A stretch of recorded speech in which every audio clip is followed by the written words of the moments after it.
ಕರ್ನಾಟಕ ಹಿತರಕ್ಷಣಾ ವೇದಿಕೆ ಜಿಲ್ಲಾಧ್ಯಕ್ಷರು ಮಾಧಸ್ವಾಮಿ ಮಾತಾಡ್ತಾ ಇರೋದು.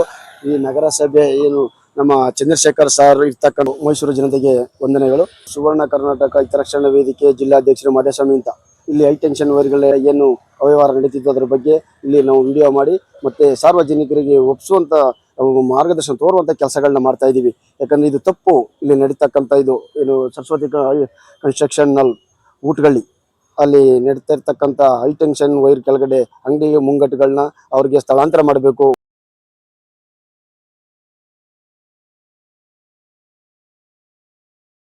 ಊಟಗಳ್ಳಿ ನಮ್ಮ ಏನು ಸರಸ್ವತಿ ಕನ್ಸ್ಟ್ರಕ್ಷನ್ ಎದುರುಗಡೆ ಒಂದು ಹೈ ಟೆನ್ಷನ್ ವೈರ್ ಇದೆ. ಹೈ ಟೆನ್ಷನ್ ವೈರು ಕೆಳಗಡೆ ಈ ಒಂದು ಸ್ನ್ಯಾಕ್ಸ್ಗಳು, ಈ ಗೋಬಿ, ಪಾನಿಪುರಿ ಮತ್ತೆ ಇನ್ನಿತರೆ ಇದಿರ್ಬೋದು. ಅದು ನೋಡಿ ಯಾವ ತರ ವ್ಯಾಪಾರ ವಹಿವಾಟು ನಡೀತಾ ಇದೆ. ಅದು ಹೈ ಟೆನ್ಷನ್ ವೈರ್ ಕೆಳಗಡೆ ಜನಗಳ ಜೀವನದ ಜೊತೆಲಿ ಯಾವ ತರ ಚೆಲ್ಲಾಟ ಆಡ್ತಾ ಇದ್ರೆ ನೋಡಿ. ನಾವು ಸುಮಾರು ವರ್ಷಗಳಿಂದ ಇಲ್ಲಿ ನಮ್ಮ ಕಮಿಷನರ್ಗೆ, DC ಅವ್ರಿಗೆ ಎಲ್ರಿಗೂ ಮನವಿ ಮಾಡಿದ್ದೀವಿ. ಇವ್ರಿಗೆ ಒಂದು ಪ್ರತ್ಯೇಕವಾದ ಜಾಗವನ್ನು ಕೊಟ್ಟು ಇವ್ರನ್ನ ಸ್ಥಳಾಂತರ ಮಾಡಬೇಕು ಅಂತ ಹೇಳಿದ್ದೀವಿ. ಆದರೂ ಇಲ್ಲಿ ಅವ್ರದ್ದು ಒಂದು ವ್ಯಾಪಾರದ ವಹಿವಾಟಲ್ಲಿ ಇರ್ತಾರೆ, ಅವ್ರಿಗೆ ಗೊತ್ತಾಗಲ್ಲ. ಇದು ಹೈ ಟೆನ್ಷನ್ ವೈರು ಎಷ್ಟು ಪ್ರಾಮುಖ್ಯತೆ ಅಂದರೆ ನೋಡಿ, ಜೀವನ ಜೊತೆಲಿ ಯಾವ ಥರ ಚೆಲ್ಲಾಟ ಆಗ್ತದೆ ಅಂತ. ಬಹಿರಂಗವಾಗಿ ಇಲ್ಲಿ ಈ ರೀತಿ ಬೆಂಕಿ ಹಚ್ತಾ ಇದ್ದಾರಲ್ಲ, ಇದು ಜನಗಳಿಗೆ ಬೆಂಕಿ ಹಚ್ಚಿದಂಗೆ. ಇಷ್ಟೊಂದು ಎತ್ತರವಾಗಿ ರಾಜಾರೋಷವಾಗಿ ಬೆಂಕಿ ಹಚ್ಚಿದ್ದಾರೆ ಅಂದರೆ ಇವ್ರಿಗೆ ಎಷ್ಟು ಧೈರ್ಯ ಇರಬೇಕು. ಜನಗಳ ಜೀವನದ ಜೊತೆ ತುಂಬ ಆಟ ಆಡ್ತಾ ಇದ್ದಾರೆ ಇವರೆಲ್ಲ. ನೋಡಿ, ನಿಮಗೆ ಕಣ್ಣಾರ ಕಾಣಿಸ್ತಾ ಇದೆ. ಇಲ್ಲಿ ಯಾವುದೇ ಮುಂಜಾಗ್ರತೆ ಇಲ್ಲದೆ ಈ ರೀತಿ ಬೆಂಕಿ ಹಚ್ಚಿದರೆ ಮುಂದೆ ಆಗ್ತಕ್ಕಂಥ ಪರಿಣಾಮ ಯಾರು ನೋಡ್ತಾರೆ? ಏನಾರು ಅರ್ಥ ಆಗ್ತಾ ಇದೆಯಾ ಅವ್ರಿಗೆ? ಹೈ ಟೆನ್ಷನ್ ವೈರ್ ಕೆಳಗಡೆ ಇಷ್ಟೆತ್ತರ ಬೆಂಕಿ ಹಚ್ತಾರಲ್ಲ, ಹೇಗೆ ಇಷ್ಟೊಂದು ಧೈರ್ಯವಾಗಿ ಹಚ್ತಾರೆ? ಹೈ ಟೆನ್ಷನ್ ವೈರ್ ಕೆಳಗಡೆ ಇಷ್ಟೊಂದು ರಾಜಾರೋಷವಾಗಿ ಹಾಕೊಂಡಿದ್ದಾರೆ ಅಂದರೆ ಇದು ಯಾರು ಒಂದು ಕುಂಭಕ್ಕಂತ ಗೊತ್ತಿಲ್ಲ ಅಲ್ವಾ. ನೋಡಿ, ನಾವು ಸುಮಾರು ಸತಿ DC ಅವರು ಕಮಿಷನರ್ಗೂ ನಾವು ಮನವರಿಕೆ ಮಾಡಿದ್ದೀವಿ.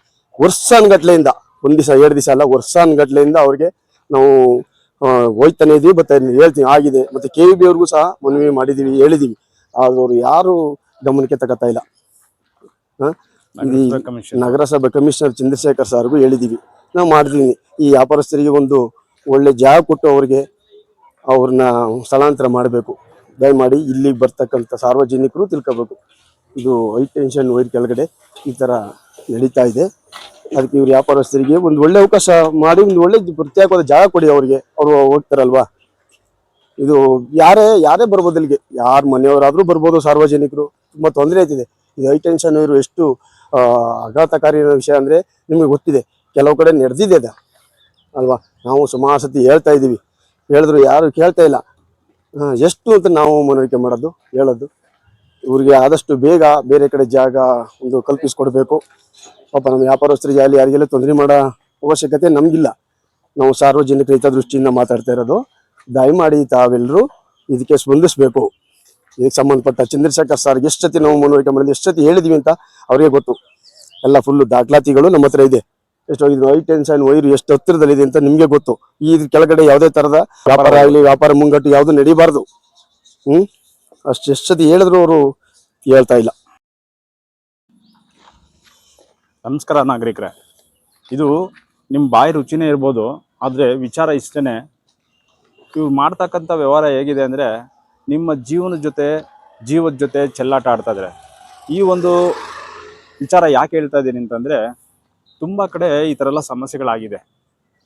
ನೀವು ಆಹಾರ ಪ್ರಿಯರಾದ್ರಿಂದ ಇಂಥ ಸ್ಟ್ರೀಟ್ ಫುಡ್ಗಳು ತಿನ್ನೋದಕ್ಕೆ ಇಲ್ಲಿ ಬರ್ತೀರಾ.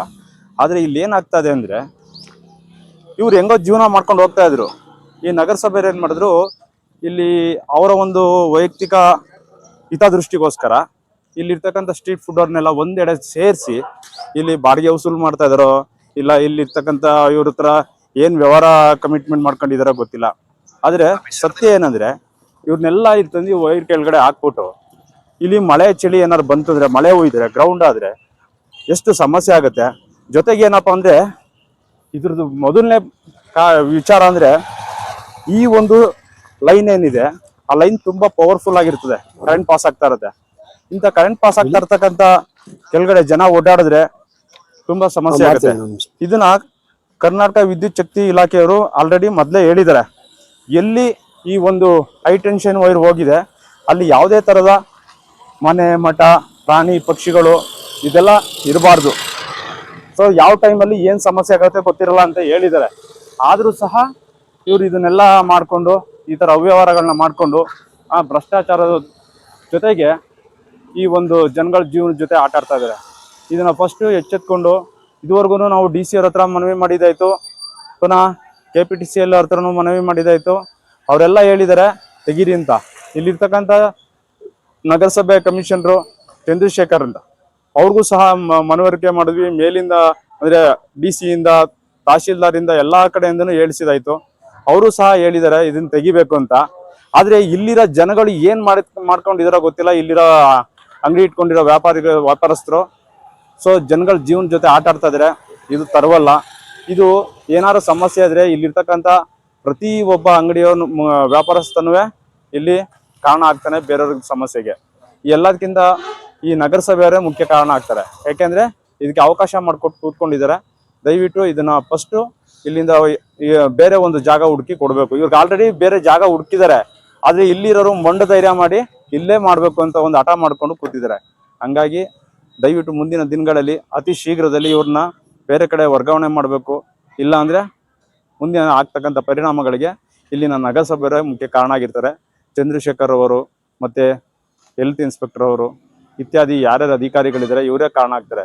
ಇಲ್ಲಿ ನೋಡಿ, ಇಲ್ಲಿ ಮೋರಿ ತೆಗ್ದಿದ್ದಾರೆ. ಮೋರಿ ಮೇಲೆ ಕಲ್ಲುಗಳನ್ನ ಇವರು ಸಪ್ರೇಟ್ಗೆ ಹಾಕೊಂಡು ಇಲ್ಲಿ ಈ ಥರ ಗಾಡಿಗಳನ್ನ ಒಳಗಡೆ ತಗೊಂಡೋಗಿ ವ್ಯವಹಾರ ಮಾಡ್ತಾ ಇದ್ದಾರೆ. ಬೆಂಕಿಗಳನ್ನ ಅಷ್ಟು ದೊಡ್ಡ ಮಟ್ಟದಲ್ಲಿ ಬೆಂಕಿಗಳನ್ನ ಹಾಕ್ತಾರೆ. ಸೊ ಈ ಥರ ಬೆಂಕಿಗಳು ಹಾಕಿದಾಗ ಅವಘಡ ಆದರೆ ಏನು ಮಾಡೋದು? ನೀವೇ ನೋಡಿ, ಇಷ್ಟು ದೊಡ್ಡ ಮಟ್ಟದಲ್ಲಿ ಬೆಂಕಿ ಹಾಕೊಂಡು ಇವರು ವಹಿವಾಟ ಮಾಡಿದ್ರೆ ಎಷ್ಟು ಸಮಸ್ಯೆ ಆಗ್ತದೆ. ದಯವಿಟ್ಟು ಇನ್ನು ಮುಂದೆ ಯಾರು ಎಚ್ಚೆತ್ಕೊಂಡು ಇವರು ಇದನ್ನು ಜಾಗ ಶಿಫ್ಟ್ ಮಾಡಿ ಬೇರೆ ಕಡೆ ವರ್ಗಾವಣೆ ಮಾಡಿ ಇವರಿಗೆ ಬೇರೆ ಜಾಗನ ಕಲ್ಪಿಸ್ಬೇಕು. ಮತ್ತು ನಾಗರಿಕರ ಜೀವದ ಜೊತೆ ಇವರು ಚೆಲ್ಲಾಟ ಆಡೋದನ್ನ ನಿಲ್ಲಿಸ್ಬೇಕು.